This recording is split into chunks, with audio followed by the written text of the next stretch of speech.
Hello बच्चों, कैसे हैं आप।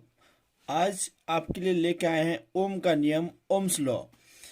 शायद यदि किसी को याद नहीं हो रहा है जो रटता है, और यदि कोई 10 क्लास 12 क्लास पास कर चुका है जिसको ओम का नियम याद नहीं है, या तो जो 10 क्लास 12 क्लास में पढ़ रहा है यदि उसको ओम का नियम याद नहीं हो रहा है, तो उसके लिए सबसे बेस्ट है कि आपको हम आज जो बताने वाले हैं वो लाइफ में शायद ही कभी आप भूल पाइएगा। मतलब हमको जहाँ तक उम्मीद है कि आप कभी नहीं भूलिएगा जो आपको हम बताने वाले हैं। आप इसको कैसे, आपको वीडियो देखने के बाद ही आपको पता चलेगा, इसलिए आप अंत तक बने रहिए। वीडियो में आपको पता चल जाएगा कि हम आपको क्या ट्रिक बताएंगे जो आप लाइफ भर याद रहेगा, मतलब आप कभी नहीं भूलिएगा। सच में आप थोड़ा वीडियो को देखिए। देखिए, सबसे पहले हम लोग ये जानते हैं कि ओम का नियम किसने और कब दिए थे, उसके बारे में जान लेते हैं। ये जो है जर्मनी एक वैज्ञानिक थे जिनका नाम था जॉर्ज साइमन। जॉर्ज साइमन ओम। इसने 1827 ईस्वी में क्या है, 1827 ईस्वी में ये बोल रहे थे कि कोई विद्युत धारा तथा विभवांतर के बीच संबंध स्थापित किए थे। कौन? विद्युत धारा और क्या है, विभवांतर के बीच, मतलब इलेक्ट्रिक करंट और पोटेंशियल डिफरेंट के बीच एक क्या है, रिलेशन बताए थे, जिसे हम लोग ओम का नियम बोलते हैं। तो देखिए, ओम का नियम हम लोग जानते हैं कि हम लोग कैसे याद करते हैं, वो भी ट्रिक से आपको बताएंगे। देखिए क्या होता है। आप पहले ना सिर्फ ये फॉर्मूला याद रखिएगा, भी जिसको बोलते हैं पोटेंशियल डिफरेंट, ये डायरेक्टली प्रोपोर्शनल होता है किसका, आई का। ठीक है, डायरेक्टली प्रोपोर्शनल किसका हो गया, ये आई का। तो देखिए इसके आधार पर बनाते हैं। इसका जो नाम है, इसका नाम है, हिंदी में बोलते हैं हम लोग, सिरों के बीच की विभवांतर। सिरों के बीच का विभवांतर। और इसका जो नाम है, इसको बोलते हैं हम लोग प्रवाहित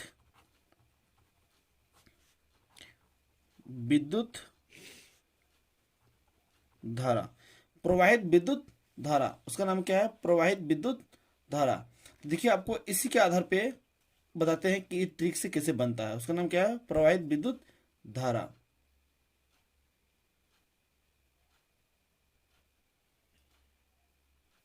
चलिए देखिए, हम लोग बोलेंगे इस नियम के अनुसार, इस नियम के अनुसार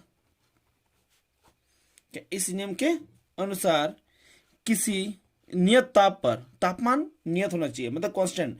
तापमान को हम बढ़ाएंगे भी नहीं और घटाएंगे भी नहीं, मतलब नियत ताप पर, नियत ताप पर किसी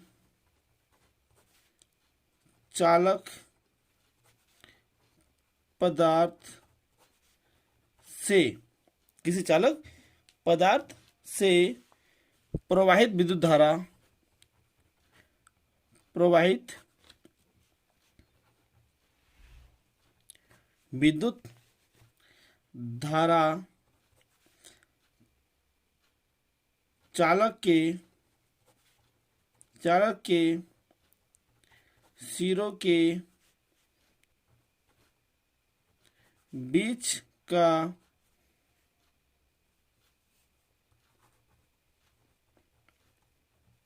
विभवांतर का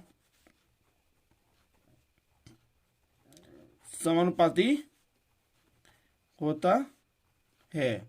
देखिए आपको हम क्या नियम बताए, पहले आप थोड़ा सा फिर फॉर्मूला में चलिए। इसका नाम क्या है, सिरों के बीच के विभवांतर, सिरों के बीच के विभवांतर। और आई का जो नाम है, प्रवाहित विद्युत धारा। आई का नाम क्या है, प्रवाहित विद्युत धारा। तो देखिए क्या लिखे हम, ये दोनों ये बीच में क्या है, समानुपाती है, समानुपाती है। तो क्या बोले हम लोग, एक तो आप याद रखिएगा तापमान क्या हो, नियत हो। क्या बोले, इस नियम के अनुसार नियत ताप पर, क्या है, तापमान क्या होना चाहिए, नियत मतलब कांस्टेंट। नियत ताप पर किसी चालक पदार्थ से, किसी चालक पदार्थ से प्रवाहित विद्युत धारा चालक के चालक के सिरों के बीच का विभवांतर का समानुपाती होता है। मतलब विभवांतर क्या गई है, समानुपाती होता है। कहाँ से आया, देखिए यहाँ से, इसका नाम क्या हो गया, फिर से देखिए, सिरों के बीच के विभवांतर, ये क्या हो गया, प्रवाहित विद्युत धारा। क्या बोले हम लोग, इस नियम के अनुसार, इस नियम के अनुसार नियत ताप पर किसी चालक पदार्थ से प्रवाहित विद्युत धारा चालक के सिरों के बीच के विभवांतर का क्या होता है, वह समानुपाती होता है। आपको सिर्फ ये फॉर्मूला याद रखना है, इसी फॉर्मूला से आपको पूरा बन जाएगा। तो चलिए इसको नीचे और देखिए, आपको थोड़ा इंग्लिश में बताते हैं। इसको बोलेंगे हम लोग इंग्लिश में, अकॉर्डिंग टू दिस लॉ, क्या, according to this law, according to this law, at a constant temperature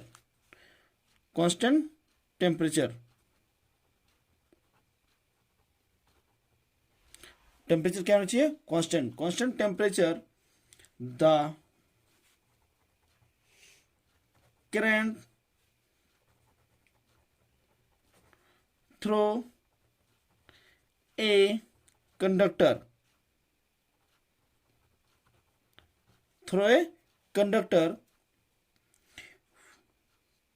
between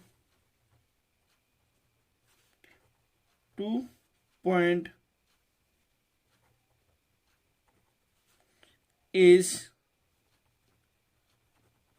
directly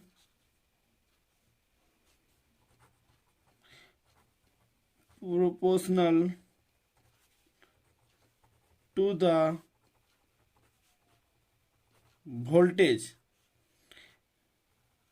across the